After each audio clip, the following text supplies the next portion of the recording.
그 말이 맞는 것 같아요. 이재명이 이재명 했다. 딱 그게 딱 맞는 것 같아. 이재명이 이재명 했다. 예, 예. 근데 본인 성격대로 발표한 거 아닌가. 6월 3일 당선되고 채 한 달이 되기 전에 빠르게 정말 빠르게 나왔죠. 그쵸. 우리 다들 뭐 9월 10월쯤 나올 거라고 생각했잖아요. 뭐야 7월도 아니고 6월에 나왔잖아요. 정말 빠르다. 선빵. 정말 생각하지도 못하고 뭐 옛날에는 뭐 언제 발표할 거니까 뭐 미리 준비해 뭐 이런 것도 있었잖아요. 근데 그런 거 없이 그냥 발표를 했고 더 신기한 건 발표 동시에 다음 날 토요일. 다음 날 토요일.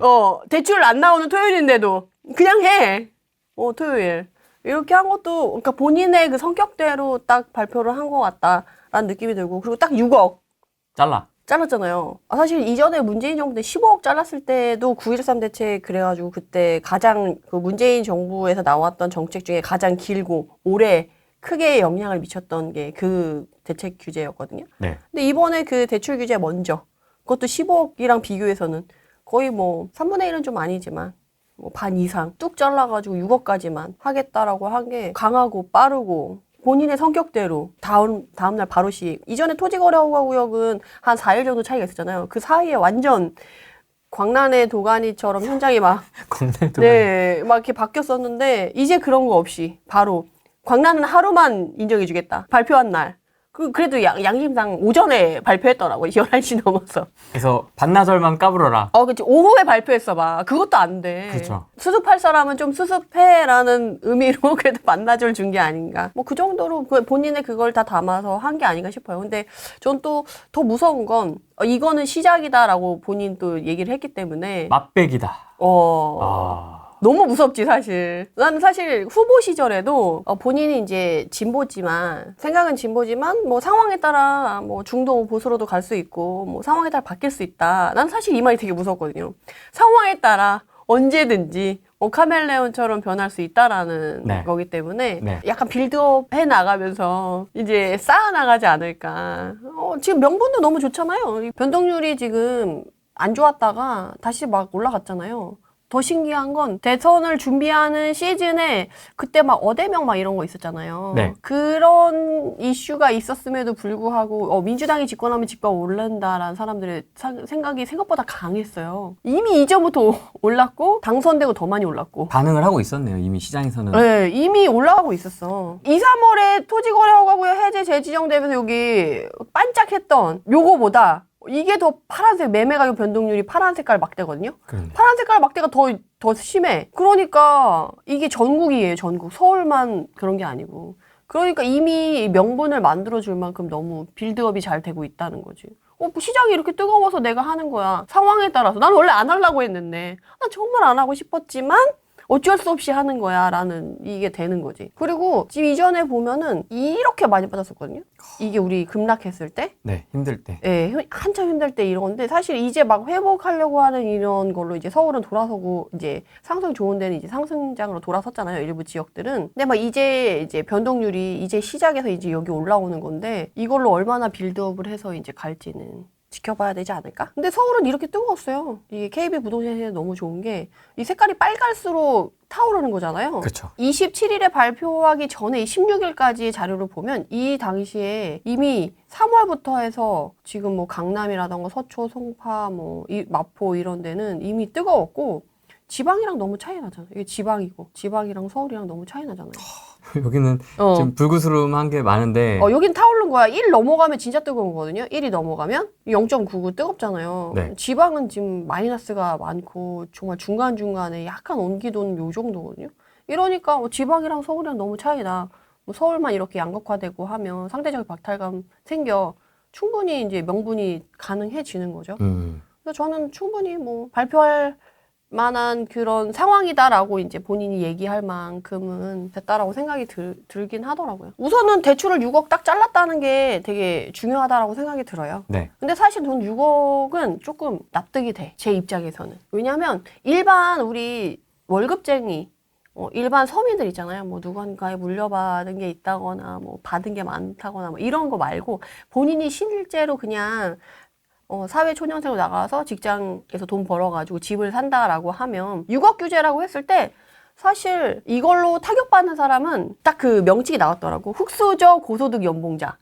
그분들이 좀 불타오르시긴 하셨더라고요. 근데 충분히 또 그분도 이해가 돼. 왜냐면 나도 이제 성장하고 약간 주거 사다리라고 해야 되나? 약간 신분 상승, 계층 상승 이런 걸 노려보려고 할 때 내가 능력이 돼서 연봉이 난 요새 그렇게 얘기하더라고요. 변호사 둘이 만나 결혼해 연봉이 1억 5천 2억이야. 그럼 둘이 합하면 거의 뭐 3억 4억이잖아요. 근데 연봉은 3, 4억인데 내가 지금 모아놓은 돈은 없어. 흑수저니까. 이제 막 시작해서. 이제 막 시작했어. 그러면은 대출 쫙 땡겨가지고 이자 내면서 충분히 나는 20억짜리, 30억짜리 사거나 15억짜리 막 이렇게 살 수 있는데 왜 그걸 막냐? 자유민주주의에서. 이렇게 생각할 수 있지. 너무 억울하지. 근데 또 한편으로는 지금 전체적으로 24년도, 25년도 보면 이자 연체를 하는 사람들의 수가 많이 늘고 있긴 했었어요. 그리고 우리가 총 부채가 너무 좀 많은 걸 다들 알고 있었잖아요. 그렇게 했을 때 지금 연체를 이자하는 사람들이 많았고 1위가 소상공인, 자영업자분들이 제일 연체하는 수가 제일 많았고 2위가 가계부채, 3위가 기업이거든요. 기업이 오히려 대출을 많이 안 받았고 그리고 연체도 많이 안 해. 그렇게 했을 때 이제 가계부채 부분이 좀 컸으니까 미래의 연체자를 조금 다독인다? 만들지 않게끔 좀 미연에 방지한다라고 했을 때 사실 6억이라고 해도 6억에 지금 4% 정도 대출이 나오거든요. 그러면 6, 4, 24, 2,400에 12개월을 나누면 월 200만 원 정도, 이자만 200만 원 나가요.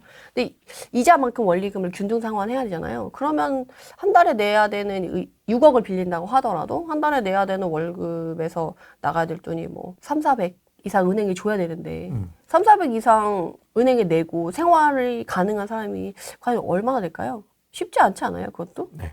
그래서 그렇게 봤을 때 사실 일반 서민들이 집을 살 때 6억의 대출은 그 이상 받는 거는 고소득자 분들한테는 좀 그럴 수 있지만 그 서민들이나 이제 집을 살려고 하는 일반 월급을 받아서 하는 분들에게는 사실 6억도 그렇게 적은 금액은 아니라고 생각해요. 그러니까 내가 빌려서 자산 점프할 때 활용할 수 있는 레버리지 금액으로는 작지만 내가 그걸 대출 받아서 이자를 낼 걸 생각하면 이자까지 생각하면 사실 쉽지는 않다.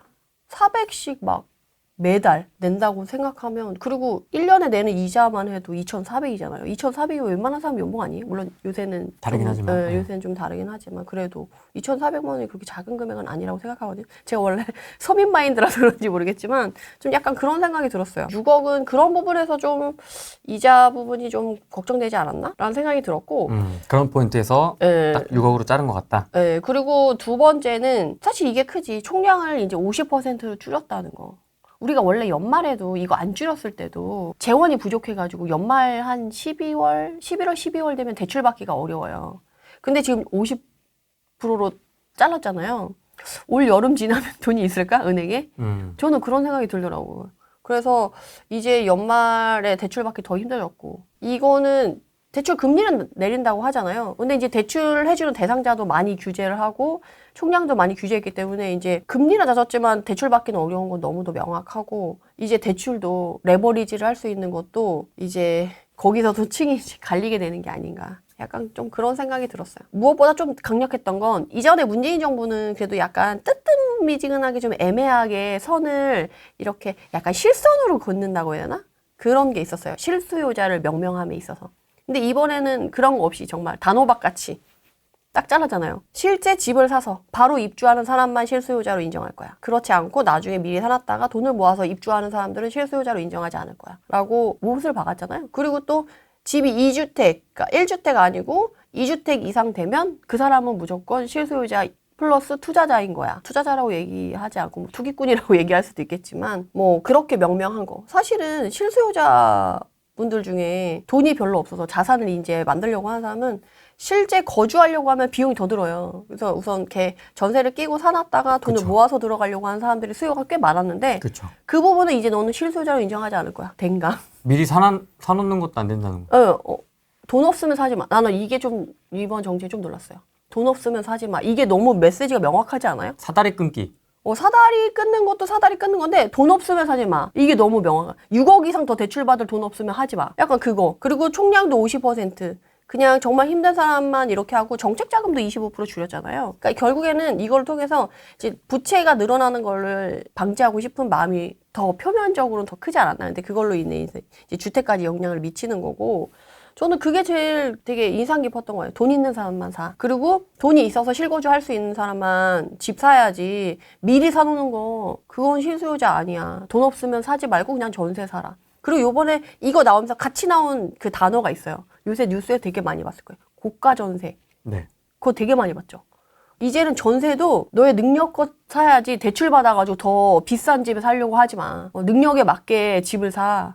그러니까 너의 소득 수준에 맞게 살아. 이런 거에 대한 강력한 메시지가 있었다고 해야 되나? 약간 어떻게 보면 민주당은 약간 돈 없는 서민들을 이렇게 챙겨주는 그런 당인데 약간 오히려 돈 없으면 하지 마. 약간 이런 메시지가 좀 강하지 않았나. 좀 인상적으로 봤던 내용을 얘기를 해주시는데 네네. 이게 이제 그러면 시장에 어떤 영향을 미칠 거냐. 이제 네네. 앞으로 살 사람들도 있고 팔 사람들도 있고 하나를 더 사고 싶은 분도 있고 뭐 이렇게 좀 다양하게 있긴 하거든요. 근데 어차피 뭐 규제하고 있던 거 하나도 풀지 않았잖아요. 그 상태에서 더 규제를 하나 얹은 거기 때문에 다주택자들은 못 움직이는 건 뭐 명확하고. 그리고 갈아타기 하시는 분들에도 요번에도 또 나왔잖아요. 1주택자가 기존 주택을 6개월 이내에 무조건 처분해야 되는 거잖아요. 네. 조건부 1주택자. 그러면 무주택자 동일하게 뭐 대출을 해주겠다. 근데 지금 같은 얼음이 된 상황에서 6개월 이내에 팔리겠어요? 안 팔리지? 그러면 갈아타기도 하지 말란 얘기야. 그러면 갈아타기도 돈 있는 사람만 갈아타기에 이렇게 되는 거예요. 왜냐면 대부분의 갈아타기 하는 사람들은 이제 기존 집을 팔고 뭐 일부 뭐 전세를 주거나 이렇게 해서 가거나 뭐 이런 건데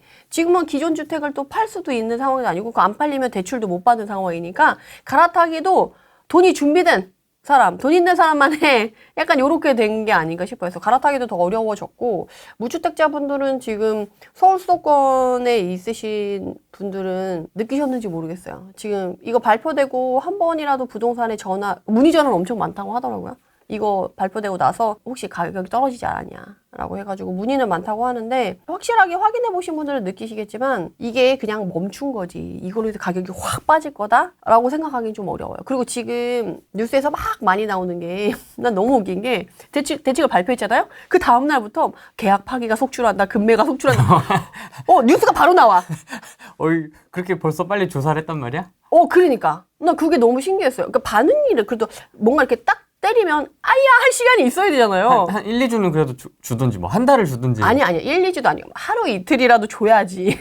그런 거 없이 바로 쏟아내던데요. 뉴스가 거의 준비된 것처럼. 클릭지. 그래서 저는 좀 깜짝 놀랐던 게 아니 사람들이 이게 금방 그렇게 막 준비했던 것처럼 대책이 나오면 이렇게 해야지라고 준비했던 게 아니기 때문에 대책이 발표되면 이게 뭐야 놀라고 진짜 뭐 가계약금 넣었던 사람들은 당장 막 수습해야 되니까 그렇지만 나머지 그냥 집을 살까 아니면 내놓을까 했던 사람들은 대책 발표되면 좀 고민이 더 깊어지고 이제 액션을 취할 시간이 필요한데 그런 거 없이 그냥 바로 이렇게 뉴스가 나오는 걸 보고 약간 시나리오가 준비되어 있었구나. 미리 써놨죠. 그래서 부동산에 제가 요번에 쫙 돌았거든요. 6.27 대책 발표되어서 주말부터 해서 쫙 돌았는데 되게 인상 깊은 게 사장님이 그러더라고. 정부에서는 원하는 답이 있나 봐.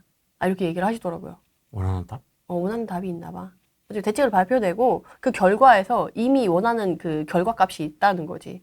그래서 그거를 약간 뉴스나 이런 걸로 쏟아내는 게 아니냐. 사장님들이 약간 그런 말씀을 하시더라고요. 그리고 공감이 됐고 그리고 되게 현장에서 되게 놀랐던 게 있었어요. 기자들이 그렇게 많이 돌아다녔나 봐요. 현장에. 뭐 송파 잠실은 항상 오늘부터 또 합동점검 나온다고 하더라고요. 거기는 항상 주기적으로 합동점검과 기자와 이런 사람들이 항상 버무려져 있어. 거기 지역은. 왜냐하면 강남 서초보다 송파가 더 시장이 예민하거든요. 그러다 보니까 항상 그 송파의 그 잠실 엘리트 있잖아요. 거기는 항상 뭔 죄야 거기 사무실 있는 분들은. 사장님들은 항상 그게 준비가 되어 있더라고요. 그래서 내리고 또. 네, 준비가 되어 있어.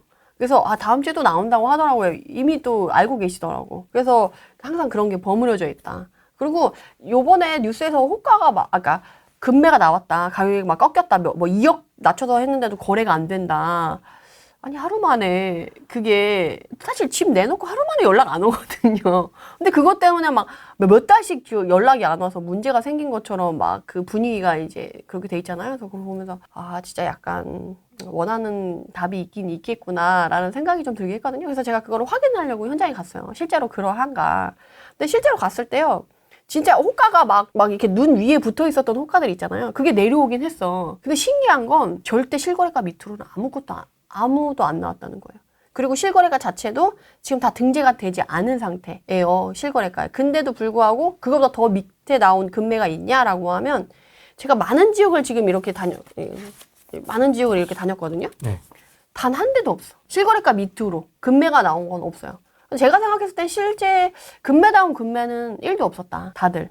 다만 최근에 제가 목동 얘기를 했었는데 네. 목동이 최근에 가장 좀 핫했던 지역 중에 하나잖아요. 가장 급격하게 올라갔고. 그래서 목동을 보면 목동이 7단지가 목동 신시간지 7단지가 대장 아파트잖아요. 거기 같은 경우는 27평 기준으로 해서 거의 호가가 거의 29억까지 갔었는데 지금은 금매가 26억 5천까지 내려와 있더라고요. 그래서 어쨌든 지금 근데 이분은 좀 그 사연이 있는 매물이었어요. 원래 20 내놓을 생각도 없었는데 이 매물 같은 경우는 대책이 발표되고 다음 날 나온 거야. 제가 임장을 가고 나서 그 전날 나왔다고 했으니까 대책이 발표되고 나서 얼마 안 있어서 나온 거예요. 그러니까 대책이 발표되지 않았으면 나오지 않았을 물건인 거지. 그래서 사연을 들어보니까 이제 갈 집이 정해져 있어. 근데 그게 길게 남은 거예요. 내년쯤이신 것 같아. 정확하게는 이제 사연을 그분도 모르시는 것 같아서 들었는데 어쨌든 11월까지만 중도금을 받으면 되는 상황이라서 급하지 않은 물건이라서 지금 계속 올라가고 있잖아요. 주마다. 여기 목동은 어제 다르고 오늘 다르다라고 하고 심하면 오전 다르고 오후 다르다라고 했던 상황이었기 때문에 일찍 내놓을 필요가 없는 거지. 그리고 내놓으면 금방 여기 같은 매물이 없어서 거래 못한다라고 하는 상황이었기 때문에 나중에 가까워져서 더 비싼 가격에 내놔야지 하고 이제 내놓지 않았던 물건인데 대책이 발표돼서 여기 같은 경우는 10억에서 한 15억 정도 대출을 받아야만 움직일 수 있는 지역이에요. 가격이 한 20억 정도가 넘어서니까 나머지는 기존 집을 팔고 본인 자금으로 움직이지만 그 플러스 한 10억에서 15억 정도는 대출을 받아야지 새 집을 살 수 있는 상황인데 그런 부분에서 이제 대출이 안 나오니까 매수자가 없을 거가 걱정이 되니까 이제 좀 미리 내놔야겠다 싶어서 대책 발표돼서 원래 매물이 한두 개도 없었다 하는데 지금 제가 갔을 때 매물이 한 7, 8개 정도로 나와 있더라고요. 7단지만 그런 게 아니고 제가 주로 알아본 건 5단지, 6단지, 7단지 정도였는데 거기 매물들이 한 7, 8개 이상 좀 나와 있는 상황이더라고요. 그러니까 이전에 한두 개도 없었는데 그만큼 늘었다는 건 이제 매도자가 그래도 마음이 완전 급하게 급매를 내놓은 상황은 아니지만 또 시장에서 내가 매도자 우위로 막 이렇게 가는 거에서 조금 시장이 변했다라는 거는 이 매물 개수로 알 수 있는 것 같아요. 그래서 여러분들이 이제 시장을 갔을 때도 가격이 얼마나 낮춰졌냐 이것도 중요하지만 매물이 있냐 없냐도 확인하시는 게 중요할 것 같아요. 요새는 이전에는 계좌 달라고 하면 그 자리에서 5억을 올렸다는 거야. 5억? 그 자리에서 5억을 올렸대. 그래서 이거는 안 팔겠다는 거지. 그래서 그랬는데 지금은 매물이 있고 이거 산다고 계좌를 달라고 하면 한 1, 2천만 원 정도는 내고를 해줄 수 있다. 그리고 많게는 한 5천만 원 정도 해줄 수 있다라는 분위기가 좀 바뀌었더라고요. 근데 막 30억짜리 사는데 막 1,000만 원 깎아준다 이러면 사실 너무 간에 기별도 안 가는 정도여가지고 내고 그렇게 많이 되는 건가 싶지만 이전에는 그 자리에서 올리는 사람이 많았는데 아니면 매물을 걷어들이거나 어쨌든 내고도 좀 되는 분위기로 그리고 또 매물이 좀 개수가 늘어나는 걸로 분위기가 바뀌었다. 그렇지만 호가가 2, 3억 정도 낮아진 건 맞지만 실거래가보다는 낮은 건 아니기 때문에 여러분들이 최근에 뭐 호가보다 이거 2억 떨어진 거야, 싸진 거야 라고 했을 때 실제적으로 이게 완전 급매냐라고 생각하기에는 그건 아닌 거지. 그래도 내가 그 가격을 호가에서 2억 낮춘 금액을 사도 내가 최고가를 찍어주는 건 맞는 거지. 그래서 그거는 알고 주의를 하셔야 될 것 같고 전체적으로 얼음이 된 분위기는 맞아요. 관망세. 매도자도 그렇고 매수자도 그렇고 관망세가 된 상황이고 네. 그리고 매수자는 싸질 거라고 생각하고 기대하고 가는데 실제적으로는 그렇게 싸진 않고 매도자는 그래도 갈 거다라는 기대감이 있기 때문에 가격을 낮추지 않아요. 그래서 둘이 가격의 생각에 대한 괴리감이 크니까 눈치 싸움하고 있고 이제 거래 절벽이 되고 있는 건데 전체적으로 보면 그래도 한 2, 3주는 지나야지 전반적인 반응이 좀 확인되지 않을까? 약간 이런 분위기가 있긴 하더라고요. 그리고 좀 특징적인 데가 있었거든요. 잠실주공 5단지를 갔는데 거기는 되게 특징적이었어요. 거기는 27일 대책이 발표됐잖아요. 28일 날 사러 왔대. 근데 되게 신기한 건 또 급하게 이제 갈 때 다른 데 뭐 강남이나 이제 이쪽으로 옮기는 사람이 있었던 거예요. 급한 거야. 거기 집을 사놨어. 근데 이걸 안 팔면 안 되잖아요. 그러니까 싸게 내놓으신 거지. 그래가지고 34평이 보통 대책 발표되기 전에 45억에 나왔대요. 근데 45억까지는 거래가 안 되고 43억까지만 실제 거래가 됐었는데 45억 호가 나왔던 게 41억으로 낮춰준 거지. 대책 발표되고 바로 하루 만에. 이 사람은 좀 급했던 거지. 근데 바로 다음날 나 무조건 가격 싸진 거 있으면 사겠다라는 사람이 와서 41억짜리를 사갔대.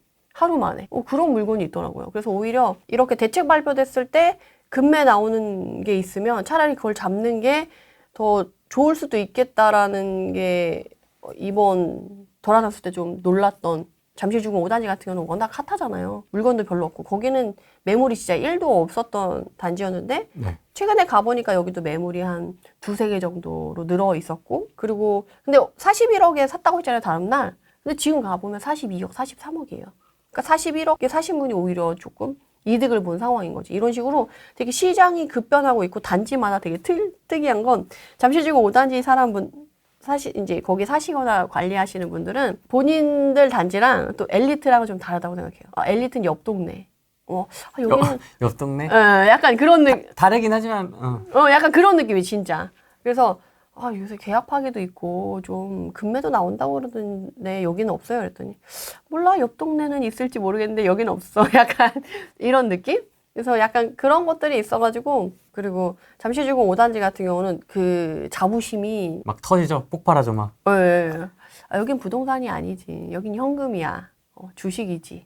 바로바로 가격만 낮추면 이런 식으로 대책 발표되고서 그 다음날에 바로 거래를 할 수 있어. 약간 이렇게 형성되어 있어가지고 네. 약간 비싼 거 사려고 하는 사람들은 주저하게 되잖아요. 이런 식으로 계속 올라가게 되면. 근데 거기 분들은 솔직히 부동산 사장님들은 그런 마인드가 있거든요. 내가 이렇게 이 손님한테 팔아줬어. 근데 내가 최고가에 팔은 거야. 그럼 미안하잖아. 그리고 나중에 대책 발표하고 가격이 빠지면은 눈치가 보이잖아요. 솔직히 내가 의도하진 않았지만 이 사람이 몇 억 더 비싸게 샀네라는 생각이 들어서 약간 미안한 마음이 있는데 여기 분들은 그런 마인드는 아니더라고요. 최고가에 사야 돼. 여기는 그래야만 살 수 있고 여긴 그래야만 들어올 수 있는 동네야. 그치만 조금 지나면 그게 최저가 된다? 그게 저가에 돼 있어. 그러니까 나는 무조건 들어올 땐 최고가에 산다고 생각하고 들어와야 들어올 수 있는 동네야. 약간 이런 자부심이 이제 있으시더라고요. 거래가 거의 지금 안 되죠. 대출을 안 하고. 그리고 지금 27일 사실 발표됐을 때 딱 현장 분위기가 사실 되게 긴박했다라고 하더라고요. 우선 딱 그날 기준이 가계약금은 안 돼. 무조건 계약서 써야 되고 계약금 들어와야 되고 대출은 전산에 등록되어 있어야 돼. 그게 있었기 때문에 가계약금 들어온 사람은 완전 난리 났을 것 같지 않아요? 그렇죠. 이걸 포기해야 되나 아니면 가야 되나 대출을 받을 수 있나 없나 이게 지금 된 거기 때문에 우선은 가고 싶을 거 아니에요. 싸게 산 사람들은. 그러면 부동산에서는 지금 난리가 난 거지. 가계약금 이제 들어온 사람한테 오늘 계약서 쓸 거냐? 계약금 바로 넣을 수 있냐? 안 되면 빨리 해결해서 하자. 그리고 여기 강남 3구랑 용산 같은 경우는 토지거래허가구역이잖아요. 가계약금 보내고 심사를 한 다음에 이렇게 한단 말이에요. 그러면 이 대출이 안 나올 수가 있으니까 그럼 그건 어디까지 인정해 줄 거냐라고 했을 때 이제 약정서를 써가지고 이 구청에 신고해서 그 등록이 되면 거기까지는 대출이 나오는 걸로 얘기가 된 거예요. 그래가지고 부동산 사장님들이 밤 10시까지 그 구청 직원 등록하라고 옆에 서 있었다가 그 등록하는 거 확인하고 집에 퇴근하셨다고 하더라고요. 그래서 그날 엄청 난리가 났었다고 얘기를 하시고 토요일부터는 이제 그거 처리하지 못하신 분들이 막 몰려와가지고 어떻게 해야 되냐 뭐 그런 거 이제 가이드라인 받고 가셨고 월요일부터는 진짜 완전 조용. 그리고 월요일부터 전화 온 거는 다 오는 사람은 없고 이거 이렇게 대책 발표돼가지고 좀 급매 나오거나 급한 사람들 계약 파기됐다는 사람들 좀 싸게 나온 거 있냐 이런 문의만 좀 늘었다고 하더라고요. 그리고 그 문의 자체도 내가 지금 당장 사겠다는 건 아니고 분위기를 보겠다라는 그러니까 문의 전화가 많았다라고 얘기를 하시더라고요. 그래서 사장님들도 물어보면 좀 집값이 앞으로 어떻게 될 것 같냐. 여기는 뭐 20억, 30억 하는데 6억 가지고는 택도 없잖아요. 그러면 매수자 없는데 그럼 호가 낮춰서 나오지 않겠어요? 그럼 더 싸게 나오지 않겠어요? 이렇게 의견을 여쭤봤더니 본인들 생각에도 좀 빠질 것 같긴 하다고 하시더라고요. 지금 뭐 목동도 그렇고 잠실 쪽도 그렇고 10억 정도 이상은 다 대출을 받아서 오시는 분들이기 때문에 한동안 수요가 좀 힘들 수밖에 없다. 뭐 요거는 명확한 것 같아요. 근데 지금 사실 되게 좋은 동네를 얘기를 해주셨는데 좀 애매하거나 중하급지도 또 있지 않습니까? 뭐 마영송도 아마 비슷한 분위기였을 것 같고 좋은. 근데 이게 좀 또 틀린 게 잠실 분위기랑 목동 분위기랑 마포 분위기랑 달라요. 용산 분위기랑. 어떻게 다르냐면 잠실은 엘리트는 조금 매물이 많다라고 네이버 매물에 있지만 실제적으로 거래 가능한 계좌가 나오는 매물은 별로 없었고 잠실주공 5단지는 매물이 정말 거의 없다가 이제 좀 매물이 좀 늘어서 나오는 정도. 목동은 최근에 약간 이제 막 그런 사람들이 몰려가서 가격이 올라가는 거를 이제 막 트레이딩을 하고 있는 지역 같은 그런 느낌? 되게 민감한 거예요. 잠실은 뭐 괜찮아. 워낙 트레이딩이 돼 있으니까. 투자자들이 워낙 많이 들어가고 나가고 했던 지역이라서 그렇지만 목동은 확실히 가격도 호가도 좀 많이 빠지고 매물도 더 확연히 늘어난 분위기거든요. 그리고 내가 이 원하는 가격에 못 팔면 어떡해 라는 약간 그런 아슬아슬한 분위기가 좀 있다라고 해야 되나? 근데 잠실은 그거에 비해 좀 짱짱한 느낌이었고 마포, 용산 분위기는 매물이 없어요. 1도 없어. 그러니까 대책이 발표되고 나서도 매물이 없으니까 반응이 없는 거지. 그러니까 뭐 호가 낮췄다 뭐 이렇게 하지만 별로 크게 팔고 싶은 급한 사람은 없는 상황이라서 그 대책 전후의 분위기를 보기가 오히려 쉽지 않은 분위기? 매물이 없는데 뭐 대책 뭐 이런 거. 오히려 대책 발표되고 나서 가격이 더 올랐어요. 약간 이런 분위기? 약간 좀 다르고 좀 또 그 신기했던 건 그러면 원래는 이게 6억 규제 때문에 결국에는 고가주택은 어렵고 이 대출이 나오는 한도 내에 있는 10억 전후라던가 5억에서 10억 사이에 있는 단지들이 어떻게 보면 수혜를 받을 수 있는 상황인 거잖아요. 이쪽을 눌러주고 이쪽은 오히려 규제를 안 하니까 상대적인 혜택이 있는 상황이라서 저도 그럴 줄 알고 용인이라던가 안양이라던가 뭐 그 사이에 그렇죠. 네. 제가 드리고 싶었던 질문이에요. 네네네. 그 지역에 가서 여쭤봤더니 되게 신기한 거 그쪽도 얼음이더라고요. 관망. 왜냐면 이렇게 대책이 발표됐어? 흔들리지. 그러면 여기도 흔들릴 수 있다라고 생각해서 매수자가 더 낮은 가격을 원하는 거예요. 근데 매도자들은 약간 이번에 제가 임장 다니면서 제일 많이 들었던 단어 중에 하나가 학습 효과예요. 학습 효과. 문재인 정부 때도 이랬어. 우리가 이때도 이랬는데 조금 지나니까 다시 더 오르던데 학습 효과를 다들 갖고 있어가지고 언제 그렇게들 학습하셨대요? 30번 했잖아. 문재인 정권에서 30번 했기 때문에 학습 효과가 되어 있기 때문에 그렇지 않다라고 생각을 하는 매도자. 그리고 부동산 분위기는 솔직히 그래요. 이것 때문에 떨어질 거다? 라고 생각하진 않고 그냥 일시적으로 좀 관망이다. 그렇지만 이제 돈 있는 사람만 움직이라고 했기 때문에 이제 돈 있는 사람들만 움직일 수는 있겠죠. 근데 가격은 확 꺾이지는 않을 것 같아요. 제가 봤을 때는. 오히려 고가주택은 좀 요새 너무 미친 듯이 올랐잖아요. 옛날에는 상반기 한 번 딱 짱 하고 올리고 나서 잠깐 하반기 쉬어가는 타임이 있었잖아요. 이번에는 2, 3월에 한 번 짱 하고 이번에 5, 6월 달에 한 번 또 짱 하고 해서 두 번 나눠서 두 번 이게 쫙 간 거예요. 그래서 잠실 리센트 같은 경우는 그때 제가 토지거래허가구역 해제 재지정되고 나서 해제되기 전에 28억 5천 해제되고 나서 32억 9천까지 갔다가 다시 재지정되고 나서 30억까지 내려왔다고 했잖아요. 최근에 다시 가니까 33억까지 갔더라고요. 호가는 35억까지 갔었대. 근데 이번에 대책 발표되고 나서 33억이 제일 싼 거래요. 그리고 그것도 의사분이 압구정에 집을 사놓으셨대. 그래서 이거를 33억에 그냥 더 오를 수 있지만 그냥 금매로 팔겠다 하는 그런 느낌으로 던진 물건이 33억이 제일 싼 거예요. 그러니까 이럴 정도로 상반기 가격이 거의 1년 만에 거의 10억이 올랐더라고요. 잠실은. 그러니까 사실은 엄청 많이 오른 거지. 그러니까 약간 숨고르기 구간에 들어갈 상황이 되기도 했는데 약간 더 건드려서 더 약간 그런 게 있지 않나 저는 그런 생각이 좀 들고. 정부에서는 숨을 죽이고 싶어 하는 것 같은데. 그치, 졸르고 싶겠지. 목을. 근데 우리는 숨을 고르고 있다. 시장에서는. 고가주택 근데 문제가 생각해보세요. 그 고가주택 갖고 있는 사람이 있어. 그러면 이제 가격을 낮추고 가격이 떨어지고 금매가 나오고 막 계약 파기 사례가 늘고 막 이런 거잖아요. 과연 이미 우리가 사실은 스트레스는 DSR 3단계 때문에 7월부터 준비를 하고 있었어. 그래서 대출 필요하신 분들은 이미 다 준비를 해놨던 거라 사실 6월 27일 날 그렇게 발표됐을 때 막 긴급하게 하려고 하는 사람들 몇 없었을 거예요. 대부분 스트레스성 DSR 3단계 전에 준비를 하려고 했던 거라서 그런 문제는 대출 문제는 사실 별로 없었고 대출 때문에 계약 파기된 사례는 다들 사장님들 간에서도 깜깜해. 근데 저게 하나 있는 것 같기도 하고 아닌 것 같기도 하고 약간 이 정도 수준인 거지 막 속출하고 이런 상황은 아니더라고요. 그렇게 해서 어쨌든 고가를 주택을 가진 사람들이 나는 급히 팔지 않아도 돼. 문제가 없어. 근데 금매를 내놓을 이유가 뭐가 있어요? 난 그냥 그 집을 갖고 있어. 사실 세금을 건드리면 갖고 있는 사람들을 괴롭혀서 이렇게 흔들리겠지만 사실 그렇지 않은 사람들한테 그냥 너 대출 안 해줄 거야 하는 건 살려고 하는 사람들이 집을 못 사는 거지. 그 집을 갖고 있는 사람이 괴로워서 집을 던질 수밖에 없는 상황이 되는 건 아니잖아요. 그렇죠. 그러니까 뭐 금매가 나온다거나 그리고 최근에 뭐 이거 갑자기 대출 규제 해가지고 이제 안 해준다. 그래서 이후에 잔금 일자가 너무 늦어서 대출이 안 되는 사람들 있잖아요. 그럼 그런 사람 어떻게 할 거냐라고 했을 때 저는 좀 이번 대책의 폐해인 것 같아요. P2P로 다들 가시더라고요. 아, 진짜 가는구나.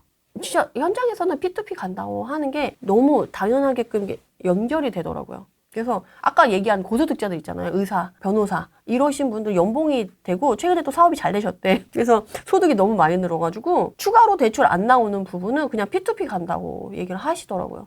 그렇게 해서 이자를 내더라도 이후에 집값이 상승하고 이런 거에 비하면 차라리 그게 더 낫다라고 생각을 해서 그냥 P2P 가신다고 하더라고요. 근데 이 P2P도 솔직히 이제 은행에서 재원을 받아서 하는 P2P가 있고 사실은 개인이 본인 자금으로 이렇게 해가지고 약간 명동의 달러 시장 같은 그런 것처럼 개인이 하는 것 같은 경우는 통제를 할 수가 없잖아요.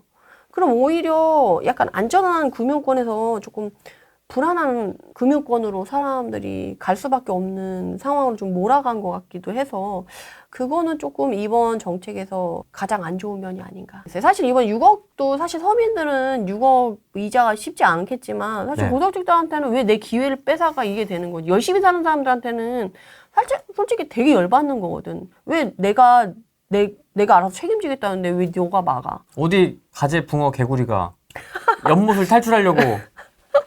그래서 되게 화날 것 같기도 해요. 나 같아도 그럴 것 같아요. 왜냐면 저도 약간 항상 이제 더 성장하고 이제 나가려고 하는 사람에서 도와주지를 못할 망정 그걸 왜 막냐. 분통 터질 것 같긴 해. 그래서 그 사람들은 이제 P2P 간대잖아. 그럼 어떻게 막을 거야, P2P를? 그러니까 P2P도 막을 거야? P2P는 그러니까 은행에서 재원을 받아서 하는 P2P는 막을 수 있는데 이게 그 카테고리가 다르죠? 법의 카테고리가. 일반 본인 개인 자금으로 하는 P2P는 못 막아요. 그러면 이제 또 사금융이나 이런 데가 엄청 또 혼란스러워지겠죠. 마지막에 세금 카드를 쓰겠다라고 얘기했기 때문에 우선 해볼 건 다 해보고 나서 하지 않을까? 왜냐면 내년에 또 지방선거가 있잖아요. 종부세를 없앤다고 합니다. 최대 수혜자. 뭐 내가 최대 수혜자야. 많지. 수혜자들은 엄청 많은데 거기에 속으면 안 되지 사실. 그러니까 없앤다고 그러면. 좋아요, 안 좋아요? 좋지. 아니 좋은데 문제는 그거를 가만 놔두겠냐는 거지. 그게 없어져서 세금이 없어져. 지금 세수 부족이 엄청 많은데 종부세 없앴어. 그럼 그거를 또 채울 만한 그게 있어야 되는데 그게 없는 상태에서 가만 놔둘까? 새로운 뭔가가 나오거나 우리가 생각하지 못했던 게 있지 않을까? 그러니까 우리가 사실 요번에 받는 그 민생 지원금도 어떻게 보면 기본소득에 다른 택을 달고 나온 그런 거잖아요. 그러니까 그렇게 생각했을 때 종부세라는 걸 폐지를 했지만 다른 택에 무언가가 또 있을 거다라는 그 본인의 기본 관념은 바뀌지 않았다고 저는 생각이 들긴 해요. 뭐 기본소득, 기본주택 뭐 워낙 좋아하셨으니까 기본소득은 싫다라고 해서 이제 민생지원금으로 나오잖아요. 택을 달리해서 하지 않을까.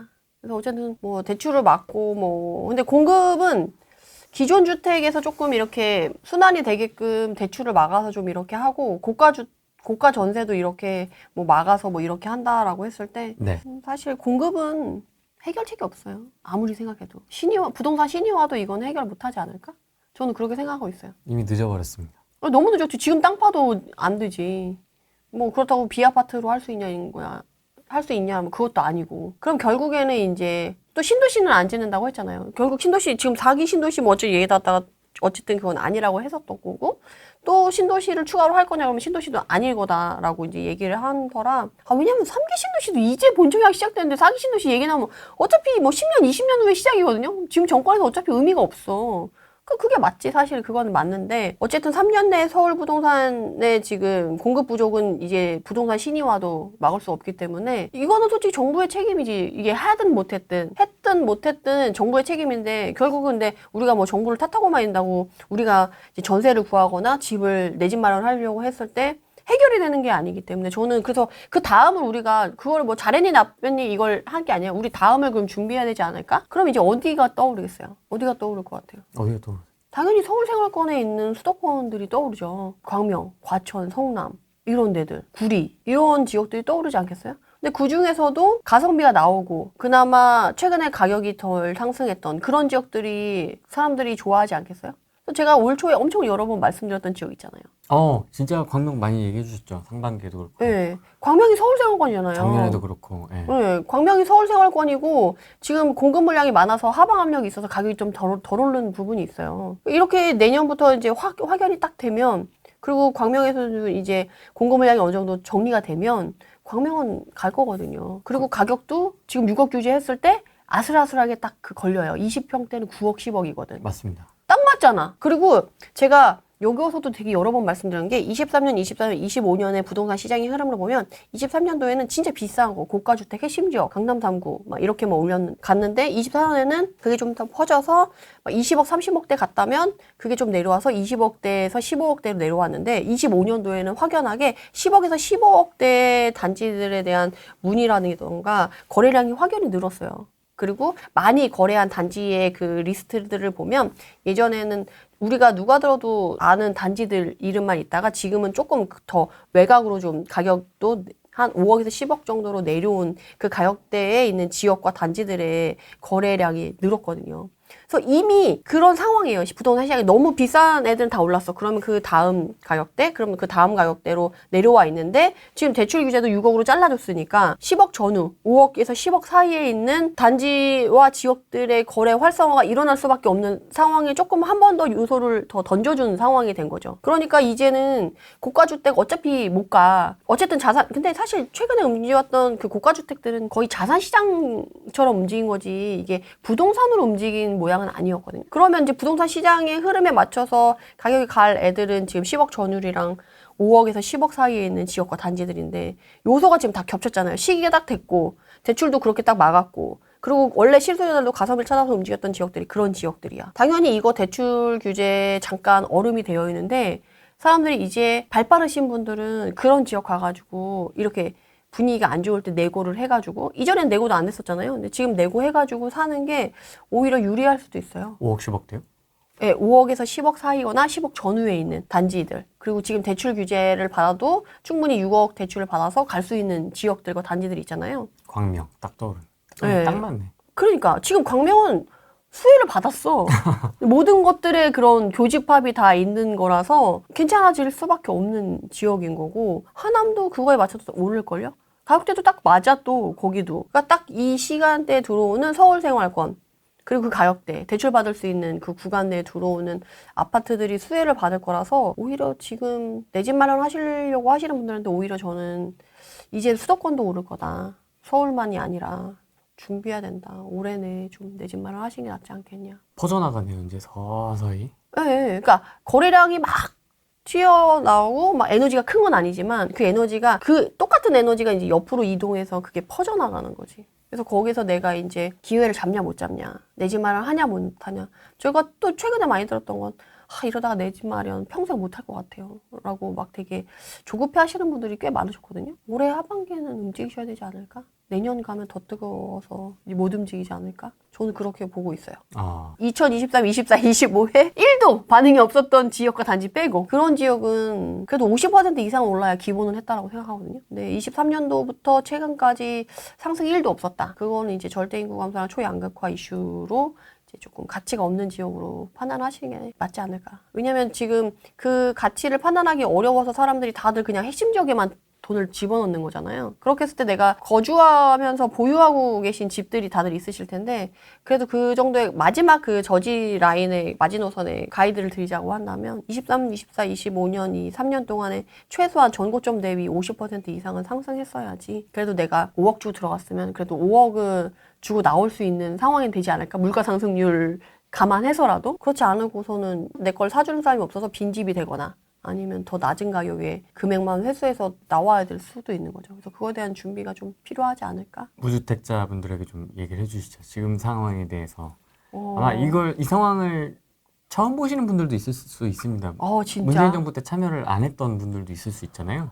그렇죠. 이제 막 20살이 돼서 이제 막 사회생활을 시작하신 분들은 그럴 수 있죠. 네, 저도 그땐 관심 없었으니까. 관심을 껐다가 이제 뭐 막 취업을 했다라든지 이제 막 관심을 좀 갖기 시작한 분들도 있는데 이제 이런 첫 번째 대책을 맞이했다.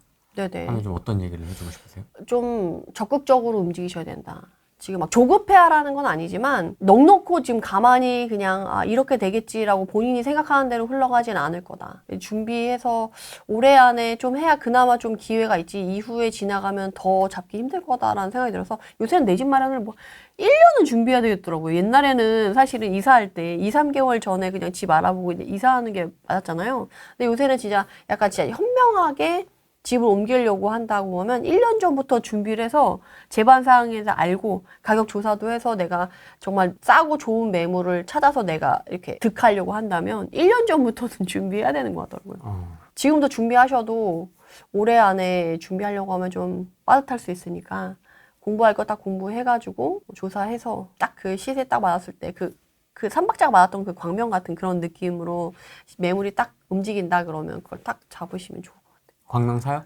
괜찮은 것 같아요. 용산에 이제 동부 이천동에 이제 메인 아파트인 여기 한강 맨션이랑 요 신동 아파트가 있는데 여기도 대책이 발표되고 나서 분위기가 어떤가요? 라고 얘기를 했더니 여기도 매물이 한 개도 없는 단지였어요. 근데 뭐 매물 없는 단지 뭐 그렇게 생각할 수 있어 라고 하는데 여기는 유일하게 그 말을 들었었어요. 여기는 대책 발표되고 가격이 더 올랐어요 라고 유일하게 들은 지역이 바로 여기 단지들이에요. 그러니까 용산 같은 경우는 좀 속도는 빠르진 않지만 그만큼 이렇게 뒷심이 있어서 이런 대책 발표에 크게 흔들리지 않고 그냥 가야 되는 그런 단지로 조금 보여지는 것 같고 여기 같은 경우는 이 동부 이촌동 안에서도 제가 이렇게 앞라인, 뒷라인 이렇게 나눠서 전에 설명드렸던 거 혹시 기억하실지 모르겠어요. 네.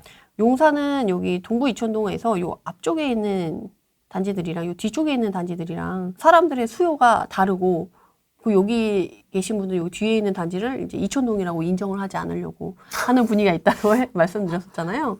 그래서 이번에 대책 발표 이후에도 분위기가 좀 많이 갈려요. 한가람이라던가 코오롱이라던가 여기 있는 아파트들은 이분들이 대출 규제 나오고 나서 뭐 26억, 27억 이렇게 나왔던 매물들이 좀 호가 낮춰서 말도 안 되는 호가가 나왔던 애들이 24억, 25억으로 좀 낮추긴 했는데 그럼에도 불구하고 어쨌든 대기자는 있는 상태인데 여기는 보통 여기 들어오려고 하면 한 8억 정도는 대출을 받아야 된대요. 그러니까 10억, 15억은 아니지만 그래도 6억에서 2억이 부족한 상황이잖아요. 그래서 8억 대출이 조금 힘드니까 오히려 약간 이제 부모 찬스를 쓰거나 부모 찬스를 못 쓰시는 분들은 결국엔 여기 계신 분들도 약간 P2P로 넘어가는 분위기가 조금 형성이 되어 있긴 하더라고요. 그래서 지역마다 그 대출에서 오는 그 금액이 정해져 있긴 하더라고요. 단지마다. 그래서 그런 것들에 따라서 앞으로 더 영향을 많이 받을지록 영향을 좀 덜 받을 지역이 나눠지지 않을까. 약간 이런 것들이 조금 있고요. 그리고 용산은 대출 이 문제 때문에 파기된 사례는 없대요. 특히나 이제 한강이나 신동아 같은 경우는 워낙에 또 오래된 연식이 있고 재건축 대상 아파트들이잖아요. 그러니까 전세가 낮게 형성되어 있다 보니까 뭐 갭 투자가 많이 들어오야 있는 상황도 아니고 그리고 여기는 원래 대출 많이 받고 들어온다기보다는 워낙 자산가분들이 들어오는 지역이라서 조금 다르다 분위기는. 그리고 좀 마포가 좀 특이했어요. 마레프라던가 마포 프레스티지아이라던가 마포 더글렛이 여기 아연이 있잖아요. 여기가 어쨌든 메인이고 요거 이번에도 그랬는데 여기 지금 매물이 지금 거의 1도 없다는 상황으로 해서 대책에 크게 흔들림 없이 가는 건데 이번에 되게 이번 대책 발표의 시기가 되게 공교로운 게 6월 27일이잖아요. 네. 그 스트레스성 DSR 7월 달에 시작을 하게 돼서 대출 준비를 어느 정도 해놨어. 그리고 2, 3월 달에 거래 많이 되고 이미 5, 6월 달에 거래를 많이 한 상태에서 대책이 발표된 거잖아요. 그리고 그 다음에 이제 곧 숨고르기 들어갈 단계여가지고 이미 거래할 사람들도 다 거래했다는 거지. 그래서 현장의 타격이 더 덜한 것 같아요. 그런 부분에서. 그래서 여러분들이 지금 현장에서 갔을 때 매도자들이 그렇게 많이 안 낮추고 막 이렇게 매물 나오지 않는다라고 해서 되게 당황하실 수가 있는데 그게 이미 그런 상황으로 거래가 많이 됐었기 때문에 그런 부분이 있다라는 걸 생각하시고 감안하고 봐야지 여기는 너무 짱짱해서 막 흔들림 없이 가라고 생각하기에는 그런 요소들이 잘 맞아서 더 그 반응이 없는 거일 수도 있다라는 거는 좀 보고 접근하셨으면 좋겠어요. 되게 공감이 되는 게 네네. 제가 여기 심영석 교수님하고 같이 현장을 갔었어요. 네, 그때 이제 중개사무소 소장님께 브리핑을 좀 들은 게 있는데 여기도 되게 재밌는 게 강남 3구만이 아니라 이런 인기 지역들 있지 않습니까? 아연. 뭐 프레스티지자이라든지 마레프라든지 뭐 이런 메이커 아파트 일명 신축 이런 데들은 진짜 전국구 수요가 있어서 그치. 전화가 지방에서 굉장히 많이 온다 그러더라고요. 그러니까. 왜냐면 강남을 사지 못하는 지방러들도 있을 수 있잖아요. 그쵸. 그래서 또 이게 수요가 짱짱하게 또 받쳐주는 게 또 있다고 하더라고요. 이번에 마포랑 성동이 그래서 짱짱하게 가는 거예요. 진짜 깜짝 놀랐습니다. 여기 그렇고 여기랑 또 비슷한 느낌이 지금 성동구의 옥수 리버젠이랑 옥수 파크힐스 이쪽도 마찬가지예요. 같은 맥락이구나. 이 마포 아현의 느낌이 이제 고스란히 담기는 데가 여기 두 단지라고 생각을 하시면 돼요. 여기도 약간 그런 느낌으로 항상 대기 수요가 있고 가격이 흔들리지 않고 가는 거죠. 그래서 성동구 안에서 사실 이렇게 제가 임장을 딱 다녀보면 네. 약간 여기 안에서의 약간 고급스러움, 수요의 그런 차별화 이런 걸 가져가려고 하는 게 보이는 단지가 그 두 단지거든요. 여기도 그렇다는 거지. 사실 여기 부동산 대책 발표되고 나서 제가 여기서 많이 말씀을 드리긴 했지만 용인 수지 같은 경우도 내려가 보면 최근에 네. 거래가 좀 많이 됐었잖아요. 23년, 24년, 25년. 여기도 마찬가지로 수지도 이쪽에 있는 메인 특히나 이제 여기 안에서 좀 신축이고 대단지고 이런 게 거래가 많이 됐었던 게 여기 성봉이 롯데캐슬이거든요. 네. 왕관 쓰고 있잖아요. 네. 여기의 수요를 보면 여기도 크게 흔들림이 없다는 거야. 오히려 여기는 크게 막 다른 강남이나 이런 데처럼 막 정말 막 생각지도 못한 호가를 막 올려서 했던 데가 아님에도 불구하고 여기도 이제 어쨌든 10억을 넘어갔기 때문에 대출을 받아야 되는 상황인 거잖아요. 근데 여기 있는 사람들은 막 그렇게 막 10억씩 대출을 받아서 올 수 있는 그런 상황은 아니고 또 여기는 그래도 기존의 집을 팔고 한 4억에서 5억 정도 대출을 받아가지고 이제 들어오시는 분들이 많으시기 때문에 사실 여기는 영향을 많이 받는 단지가 아님에도 불구하고 지금은 스탑됐다라고 하시더라고요. 여기도. 그래서 제가 아까도 말씀드린 안양도 그렇고요. 지금 용인도 그렇고 다 이제 10억 전후라던가 5억, 10억 사이에 있는 단지라서 오히려 수혜 지역이라서 이렇게 하면 바로 이제 달려갈 것 같은데 생각보다 사람들이 다 멈췄다라는 거예요. 그래서 조금 지나보면 이런 지역의 속도를 빨리 내면서 이게 쫙 갈 수가 있어서 미리 준비하는 게 너무 중요하지 않을까? 올해 하반기 가을 이사철이 전 너무 조금 걱정되는 부분이 있어요. 날아가는 겁니까? 전세가도 그렇고 매매가도 그 가격대에 있는 집들의 가격의 움직임이 심상치 않지 않을까? 그 생각이 꼭 들어요. 표영은 아저씨네 가서도 꼭 날아간다고 얘기를 해주십시오. 그래서 하반기. 요새 대표님이 저를 안 불러요. 요새 서울 부동산 가격이 날아가고 있잖아요. 그러니까 저는 거짓말을 할 수 없으니까 썸네일은 뭐 좀 이렇게 하더라도 네, 과장이나 특수를 하더라도 대표님이 알아서 뭐 썸을 만드시는 거니까. 유튜버니까 좋아 그거는 좋아. 내용은 저는 거짓말은 안 하거든요. 내용은 항상 똑같이 얘기해서 내가 어떤 분이 그러더라고. 메세라님은 썸의 내용이 전혀 상반된데 안에 정말 내용을 들어보면 다 똑같다고. 근데 썸이 왜 다 다르냐고 막 이렇게 물어보시는 분들이 있더라고요. 나는 항상 똑같이 얘기하는데 근데 채널마다 본인의 성향들이 있으니까 썸을 그렇게 다는 거다라고 얘기를 하는데 결이 다르니까 이제 그런 거에 대해서 저한테 이제 물어보지 않으시더라고요. 근데 본인의 이제 그게 있는 거지. 전 존중해요. 그것도 존중하고 후레인이도 존중하고. 내용을 이렇게 좀 잘 챙겨 보시면.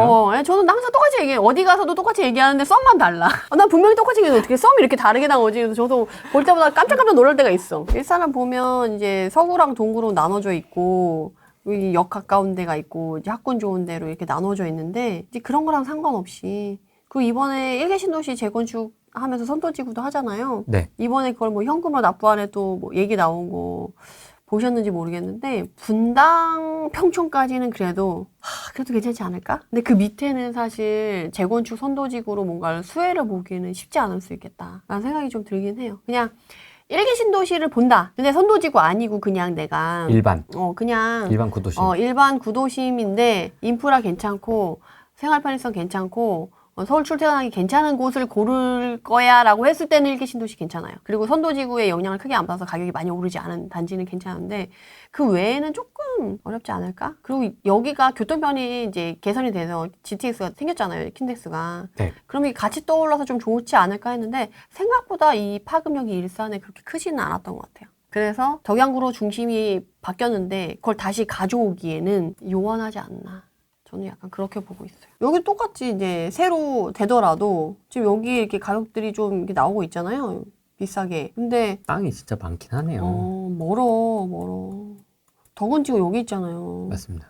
그리고 창릉이 바로 여기 위에 있잖아요. 여기 개발되는데 여기까지 들어가겠어? 지금 지도로만 들어가도 이렇게 한참 들어가야 되는데. 그러네. GTX가 있어서 못 가진 않아. 근데 GTX 아니면 가기 힘든 건 맞잖아요. 맞습니다. 그러면 여기도 계속 개발이 될 텐데 사람들이 이제 거기까지 들어가려고 할까? 라고 보면 이제 확실히 덕양구 쪽으로 고양시는 중심지가 이동을 했고 여기도 개발 들어가거나 하면 장항이나 도시 쪽은 더 힘든 거지. 지금 일산이랑 이런 분위기가 안 좋아. 그래서 이거에 대해서 얘기해주는 전문가가 1도 없어요. 해도 욕먹어. 안 좋다고 얘기하니까. 그냥 말을 아끼는 거야. 거기는 조금 더 기다리시면 될 것 같습니다. 다른 채널에 가서도 그런 얘기, 일산 어때요? 여기 어때요? 질문 되게 많이 받아요. 사람들이 많이 궁금해한대. 근데 제가 대놓고 얘기를 드렸어요. 전문가들이 여기 얘기 안 하는 이유가 있다. 얘기해도 욕먹고 안 해도 욕먹는다. 안 하는 건 해도 문제는 조회수가 안 나와. 그렇죠. 그러니까 채널에서도 반기지 않고 그러면 이걸 듣고 싶어 하시는 분들도 막상 얘기를 해주지만 좋은 얘기 못 해주니까 또 화가 나니까 또 욕을 하시는 거예요. 그래서 안 좋은 지역이나 부동산은 그래서 이게 양쪽에 그런 게 있는 것 같아요. 부천 어디 쪽에 있어요? 서쪽. 서쪽에 있죠. 광명보다 서쪽. 더 서쪽에 있죠. 네. 그리고 걔는 일루미 스테이트, 걔는 옥정 이쪽이거든요. 옥길동 쪽으로 가야 되거든요. 여기 옥길지구로 가야 돼요. 사실은 이제 중동신도시 다음에 이제 새로 택지로 개발된 지역이 몇 개 없는데, 이게 부천에는 이제 옥길동이 있어요. 옥길지구라고 해서 여기에 되면서 사실은 여기 입주하면서 중동신도시가 많이 타격을 받았어요. 여기로 많이 이주해 오셨거든. 예. 근데 여기는 보시면 아시겠지만 여기 끼고 있진 않잖아요. 소세울역 여기 있지만. 이것도 메인선은 아닙니다. 그죠. 서해선으로 이렇게 좀 배차 간격이 좀 크고. 스타필드 있네. 여기 스타필드도 있고, 그리고 여기가 바로 옆에가 또 시흥이에요. 은행지구. 그래서 사실은 이 은행지구랑 오히려 이쪽이랑 가격의 움직임이 연동이 되어 있어요. 그래서 옷길 올라가면 여기도 같이 오르고 약간 이런 식으로. 여기가 그래도 더 비싸고 좋은 지역이긴 하죠. 근데 여기가 원래 범박동이 여기 있잖아요. 네. 사실 예전에 부천의 범박동은 약간 우범 지역 약간 이런 느낌이 있었거든요. 왜냐면 개발이 안 되고 이랬을 때는 길도 좁고 좀 어둠컴컴한 도시였는데 이제 옥길동이랑 이런 범박동이 개발이 되면서 이렇게 새 아파트로 들어가게 된 거거든요. 근데 여기 입지가 막 어떤 도시의 중심지라거나 그런 느낌은 아니에요. 그래도 여기 항동보다는 나거든요. 여기 광명 옆에 이제 여기 항동지구, 구로구의 항동보다는 그래도 옷길이 좀 더 나아요. 분위기가.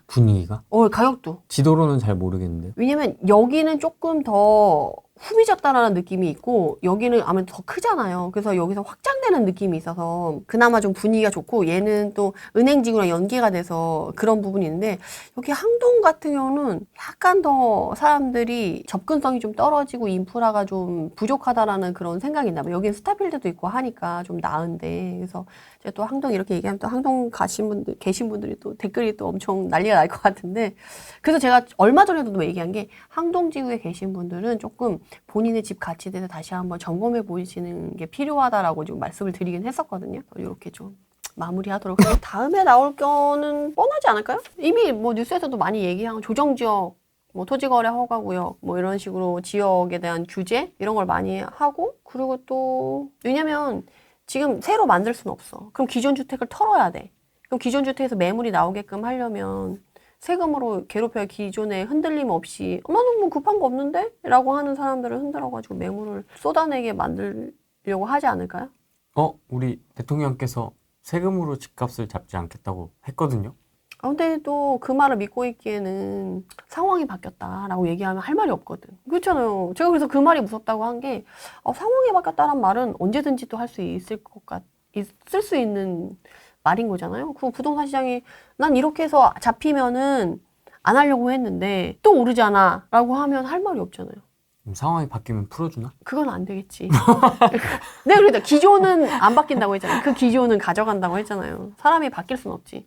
사람은 고쳐 쓰는 거 아니라고 했잖아요. 아니, 근데 왜냐면 본인은 이제 기조가 너무 확고하기 때문에 거기 안에서 이제 어느 정도 납득 가능한 선에서 하느냐 이게 문제인데 이분은 딱 그 단호하잖아요. 실거주자도 이거 안 돼. 돈 없는 사람 집 사지 마. 이게 너무 명확하게 한 건데 사실 이거를 정치인이 여론이나 이런 걸 신경 쓰면서 이거를 하기가 쉽지는 않은데 과감하게 던졌다는 거지.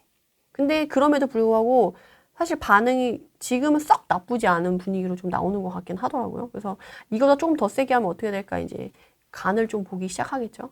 임대차 3법을 건드리는 거는 아닌 것 같아요. 그리고 지금 전세나 이런 것도 지금 전세도 DSR 넣으면 사람들이 어쨌든 반발이 심할까봐 전세대출 이자에 대해서만 DSR을 지금 산정하겠다라고 해서 지금 어느 정도 톤을 맞췄잖아요. 근데 이것도 심해지면은 이 전세대출 전체의 DSR을 보겠다. 그리고 이제 고가 전세라는 약간 단어를 명명해서 이제 좀 뿌리고 있잖아요. 이제 그냥 전세 대출 자체를 쉽지 않게 만들 가능성도 있겠다. 그 얘기도 했었잖아요.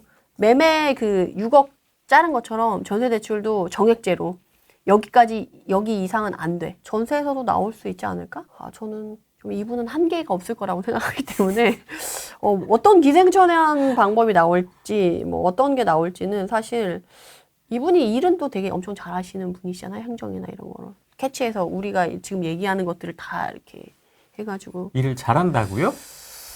뭐 나름 나름?